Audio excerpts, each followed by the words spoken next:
Oke, bismillahirrahmanirrahim. Assalamualaikum warahmatullahi wabarakatuh. Di pertemuan ke-6 kita akan bicara tentang perancangan pelat, perancangan balok, kemudian penulangan balok dan penulangan dari geser balok. Jadi sebelumnya di pertemuan sebelumnya seharusnya sudah selesai strukturnya karena sudah berulang ya. Jadi sudah tahap awal selesai, kemudian dibahas secara struktur, apakah ada ketidakberaturan atau tidak, apakah ada efek B delta atau tidak, kemudian bagaimana diff rasionya dan lain sebagainya. Kemudian base-nya juga sudah disesuaikan. Nah, seharusnya strukturnya sudah selesai. Kalau strukturnya sudah selesai, nanti gaya-gaya dalamnya bisa dimunculkan. Jadi dengan display table atau show forces ya. Show internal forces bisa diambil NFD, BMD, dan SFD-nya, kemudian masuk ke sini, ke perancangan penampang betonnya. Nah, perancangan penampang beton ini meliputi pelat, balok, dan kolom untuk struktur atas, kemudian nanti struktur bawah ada pondasi. Nah, kita akan bicara tentang perancangan pelat dan balok dulu di sini. Untuk pelat beton, ini untuk pelat satu arah ya, misalkan ada pelat satu arah, itu ada persyaratan ketebalan minimum yang harus dipenuhi. Kalau kondisi tumpuannya tumpuan sederhana, itu minimumnya L per 20. L itu adalah bentangannya. Kemudian kalau satu ujung menerus L per 24, kalau kedua ujung menerus L per 28, kalau itu berupa cantilever, itu L per 10. Ini pelat satu arah. Kemudian untuk plat dua arah, mohon maaf, ini harusnya plat dua arah. Untuk plat dua arah ini berlaku H minimumnya harus dihitung ya. Jadi kita harus menghitung rasio antara kekakuan balok dan pelat dulu yang ditunjukkan dengan alfa FM ini. Kalau rasionya itu kurang dari 0,2, maka kita merujuk ke pasal ini.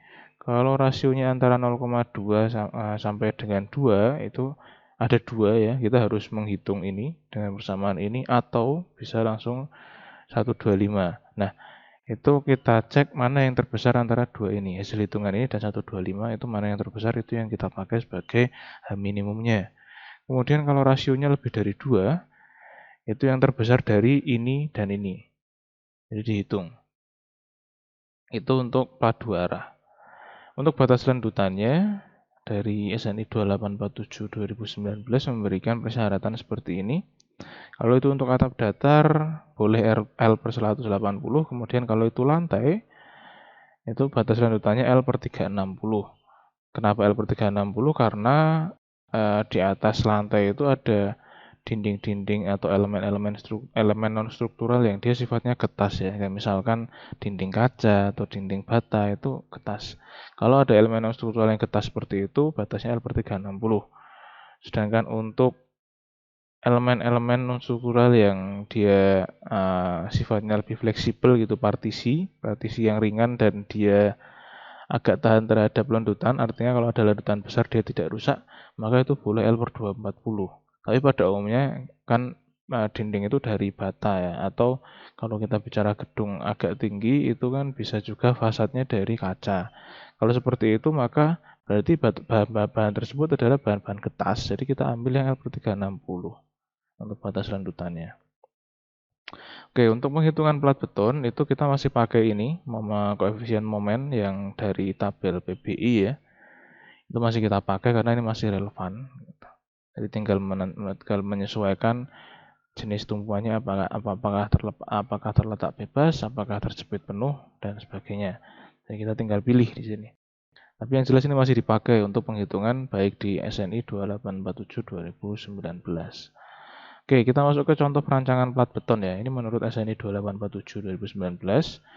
Jadi misalkan kita asumsikan mutu betonnya 25 MPa, jadi betanya 0,85, kemudian mutu bajanya 420, kemudian bentangan arah X itu 4 meter, bentangan arah Y itu 4 meter, kemudian asumsi tebalnya, kita asumsikan dulu tebalnya 150 mili. Jadi kita langsung tembak tebalnya 150 mili. Kemudian tepi-tepi pelat ini ada balok berdimensi 400-200 gitu. Nah, tinggi baloknya 400 mili, tinggi badan balok berarti tinggi badannya balok ya. Jadi 400 dikurangi tebal pelat tinggal 250, kemudian lebar balok bawah BW ini 200, kemudian lebar efektif balok Ini kita hitung ya berdasarkan skema ini. Jadi kalau balok tepi itu ada HB kurang dari 4HF. Jadi kita hitung 4HF-nya, kemudian 4HF ketemu 600 mili, kemudian BE2 itu yang ini, BW plus 2HB, BE3 yang BW plus 8HF. Nah, kita dapatkan 3 nilai BE efektif, 600, 700, dan 1400. Kita ambil yang paling kecil, yaitu 600 mm. Kemudian betang bersih arah X.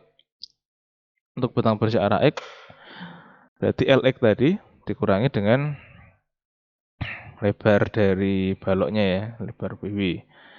Jadi ketemu 3008.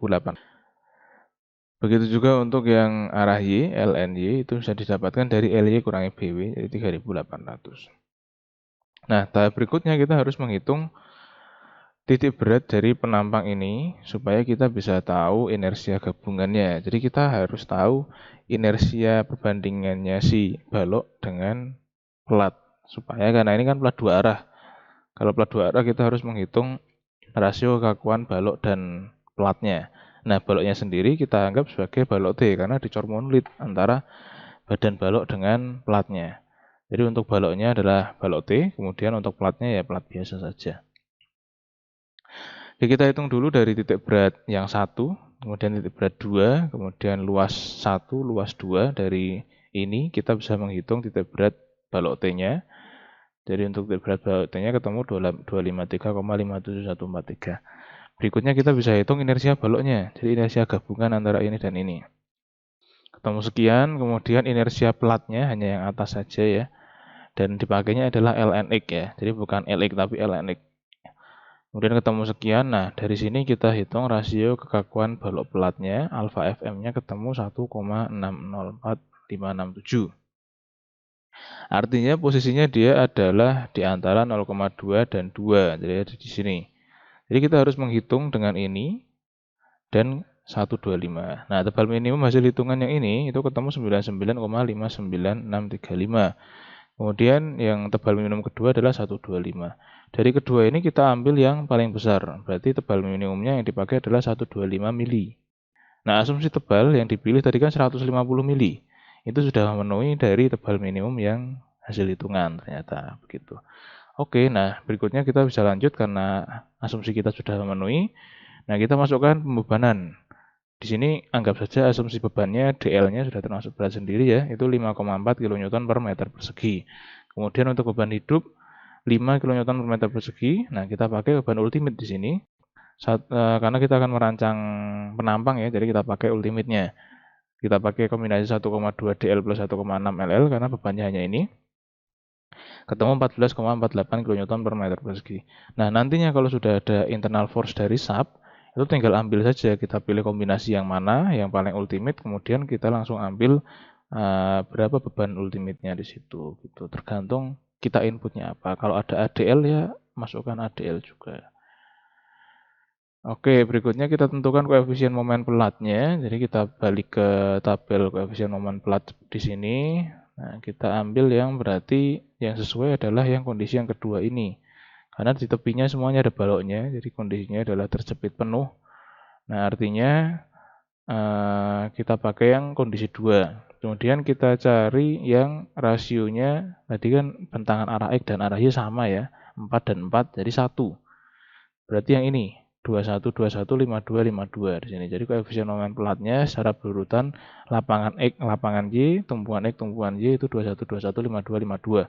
Berikutnya kita bisa hitung momen ultimate-nya untuk lapangan X, lapangan Y, tumpuan X, tumpuan Y. Dapatkan nilai seperti ini. Nah, jadi kita sudah mendapatkan penampangnya, yaitu penampangnya 150 mili. Berikutnya kita harus menghitung tulangannya. Karena kita punya 4 momen ya. Kita punya 4 momen, tetapi kan bisa dikatakan sama ya ini. Untuk yang momen lapangan, baik arah X dan arah Y itu sama. Kemudian momen tumpuannya juga sama, baik arah X, arah Y. Jadi kita bisa menyederhanakan hitungan lah, kita bisa hitung 2 kali saja gitu. Kalau kita sekarang hitung tulangan lapangan yang arah X dulu.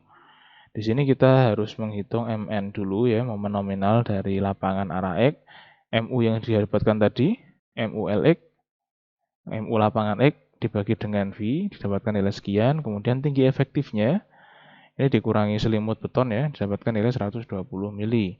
Kemudian menghitung blok tekan, ini persamaan biasa ya, keseimbangan CC dikalikan dengan Z sama dengan MU dibagi V yang ini.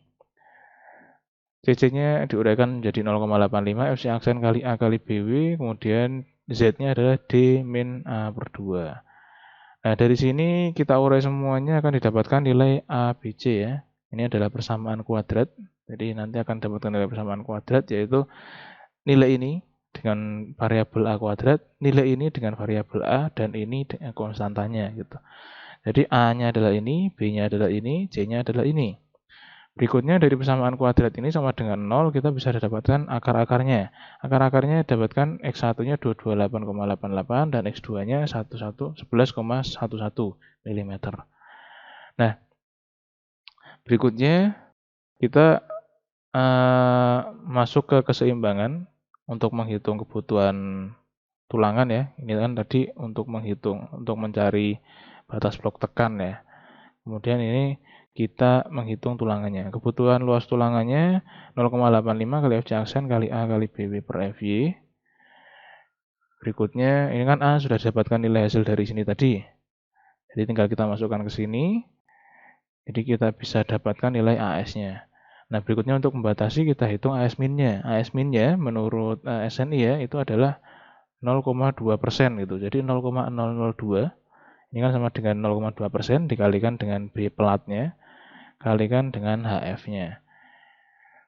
Dapatkan nilai 300. Nah, kemudian ini untuk B pelatnya kita asumsikan sebagai 1 meter. Jadi kita hitung kebutuhan tulangan per 1 meter. Untuk diameter tulangan kita trial pakai 13 mili. Setiap 13 mili itu mempunyai luasan 132 mm persegi. Kemudian jarak antar tulangannya sama dengan, ini bisa kita hitung dengan B pelatnya dikali ASD1 yang ini, dibagi AS pakai. Didapatkan nilai 442. Jadi dari hitungan ini, itu sebenarnya minimumnya adalah jaraknya 442 mm. Nah, kita akan pakai 150 saja. Jadi lebih aman, jauh lebih aman. Hampir sepertiganya ya nilai amannya gitu. Kemudian S max-nya itu 2 kali HF 300 ya, dan 450, jadi aman semua, sudah memenuhi. Kalau kita pakai 150 maka sudah memenuhi min dan sudah memenuhi max-nya, seperti itu. Ini min-nya, ini max-nya, jadi sudah oke semua. Nah, berikutnya berarti luas tulangan terpasangnya B pelat dikali ASD1 dibagi S pakai, dapatkan nilai 884,881931. Jadi bisa kita simpulkan itu tulangannya adalah 13 D13 jarak 150 dengan ketebalan pelat 150 mili. Nah, untuk mengecek kontrol momen keseimbangan dari CC sama dengan TS, kita cek dengan AS yang terpasang tadi. AS yang terpasang kali FY dibagi 0,85 kali FC aksen kali BW, didapatkan nilai A-nya 87,4471555 mm. Kemudian momen nominalnya bisa kita dapatkan sebesar ini. Kemudian momen reduksinya atau momen terfaktornya 255,133,47,3 Nm. Nah, ini kita bandingkan dengan nilai ini, dengan nilai MU.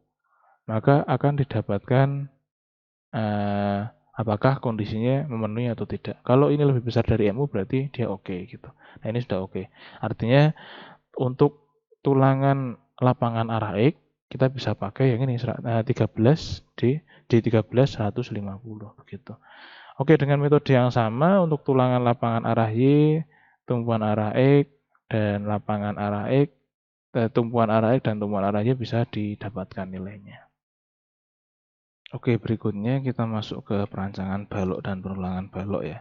Jadi di sini tidak jauh beda dengan SNI sebelumnya, katakanlah SNI 2847 2013, kurang lebih sama, hanya saja perbedaannya terletak pada batasan lebar sayap, lebar efektif untuk sayap apabila itu dihitung sebagai balok T. Jadi perbedaan di situ satu.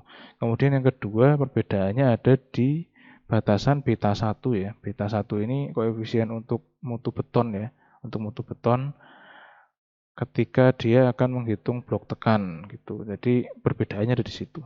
Jadi ada dua itu. Jadi pertama adalah batasan untuk penentuan lebar efektif sayap. Kemudian yang kedua adalah batasan beta 1 untuk blok stres betonnya, dari mutu betonnya, batasan di situ. Kemudian untuk metode penentuan penulangannya itu hampir sama, bisa dikatakan sama lah. Mungkin hanya perlu dicek atau diperiksa dari faktor reduksinya, tapi setahu saya itu sama semua. Masih sama untuk lentur ya. Nah, yang beda adalah untuk penghitungan tulangan gesernya. Ini agak ada yang berbeda dari yang sebelumnya. Jadi untuk penulangan geser balok sama ya.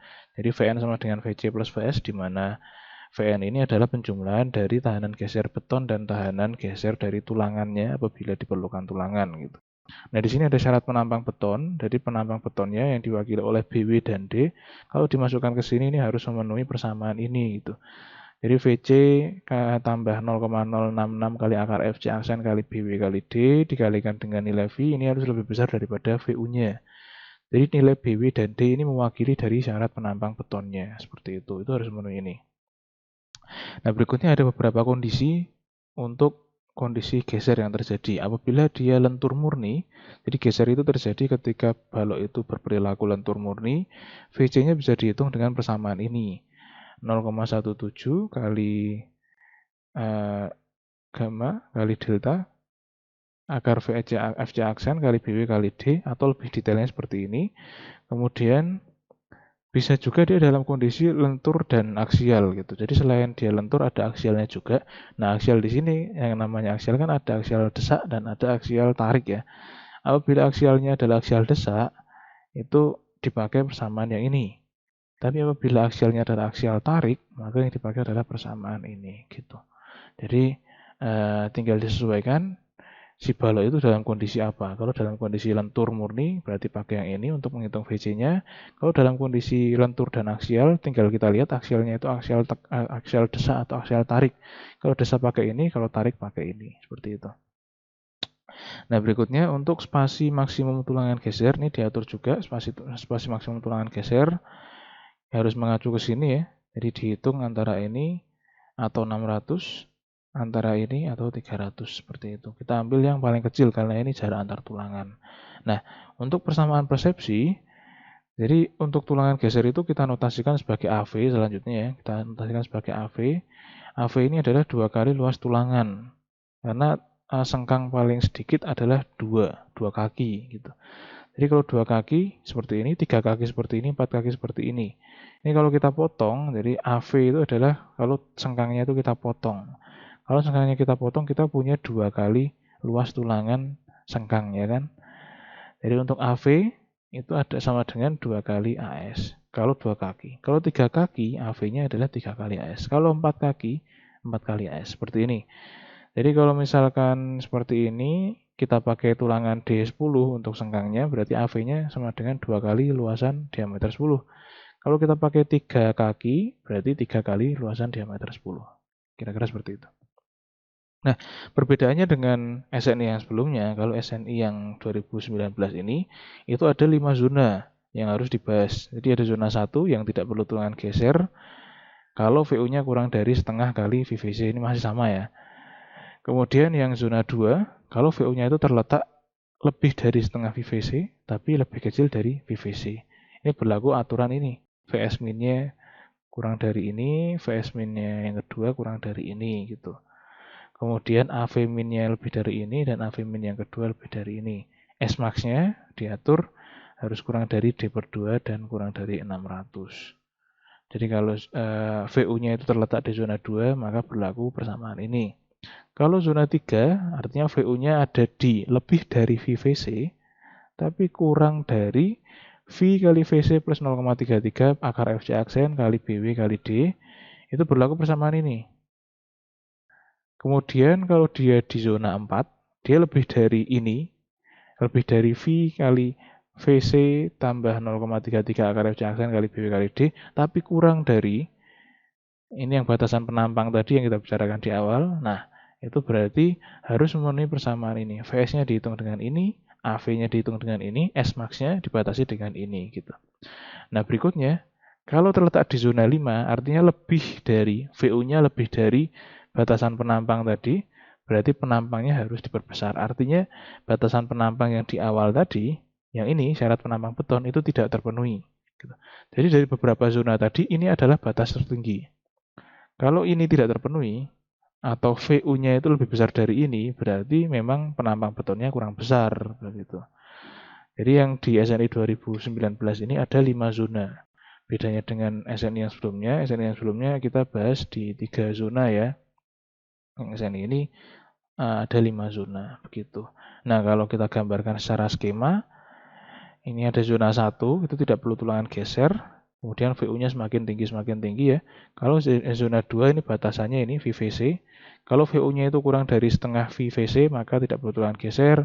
Kalau VU-nya terletak di antara ini dan ini, maka tulangan geser minimum. Kalau VU-nya terletak di antara ini dan ini, maka berlaku peraturan ini. Jadi untuk VS-nya dihitung dengan itu tadi ya, ini. Kemudian, VS-nya berlaku ini. Berlaku bersamaan ini, kemudian AV-nya berlaku bersamaan ini, dan S-max-nya dibatasi dengan ini. Kemudian kalau VU-nya terletak di antara ini dan ini, itu berlaku bersamaan ini, dan S-nya dibatasi dengan ini. Kalau lebih dari ini, maka penampangnya yang harus diperbesar. Seperti itu kira-kira. Jadi untuk penghitungannya nanti tinggal ya diikuti ya stepnya. Jadi ada VU-nya dulu, kemudian kita harus punya BW dan D, kita harus punya FC aksen, kemudian kita harus punya tulangan ya yang akan dipakai di sini FYT itu. Nah, berikutnya kita tinggal cek apakah VU-nya terletak di sini atau di sini atau di sini atau di sini gitu. Nah, VU-nya sendiri karena diagram VU itu kan diperoleh dari diagram SFD. Jadi kita tetap menghitungnya seperti metode yang sebelumnya, metode yang lama gitu. Jadi kita hitung dari ujung balok kemudian semakin mengecil ke tengah karena bentuknya SFD itu kan segitiga ya. Dari ujung besar, jadi paling besar itu ya dari ujung, kemudian semakin ke tengah itu semakin kecil. Nah, tentu dari ujung ke tengah itu nanti akan ada zona-zona ini. Jadi berbeda. Mungkin zona paling ujung itu zona 4 mungkin. Mungkin kemudian semakin ke tengah, semakin kecil, semakin kecil. Nah, yang paling tengah itu tidak perlu tulangan geser gitu. Atau yang paling ujung itu zona 3. Kemudian semakin ke tengah nanti tidak perlu tulangan geser seperti itu. Jadi kita tinjau perbatasan ini. Gitu. Jadi kita tinjau supaya untuk mempermudah pemasangan di lapangan, biasanya kita kelompokkan seperempat bentang, kemudian setengah bentang, kayak gitu. Jadi nanti variasi penulangan ini tidak terlalu banyak dan tidak memecahkan pelaksanaan. Nah, pelaksanaan selama ini kan dipakainya seperempat itu jaraknya sekian, kemudian selain seperempat bentang itu jaraknya sekian gitu. Misalkan yang seperempat bentang itu jaraknya 100, selain seperempat bentang jaraknya 200 seperti itu. Itu bisa kita sederhanakan seperti itu. Jadi nanti VU-nya kita ambilkan seperti itu, ambil VU di ujung sampai seperempat bentang, kemudian VU seperempat bentang sampai ke tengah itu masuk ke zona berapa gitu. Jadi ada beberapa hitungan yang nanti untuk menghitung konfigurasi tulangan dari gesernya. Oke, sekian untuk penulangan geser. Semoga bisa dipahami. Assalamualaikum warahmatullahi wabarakatuh.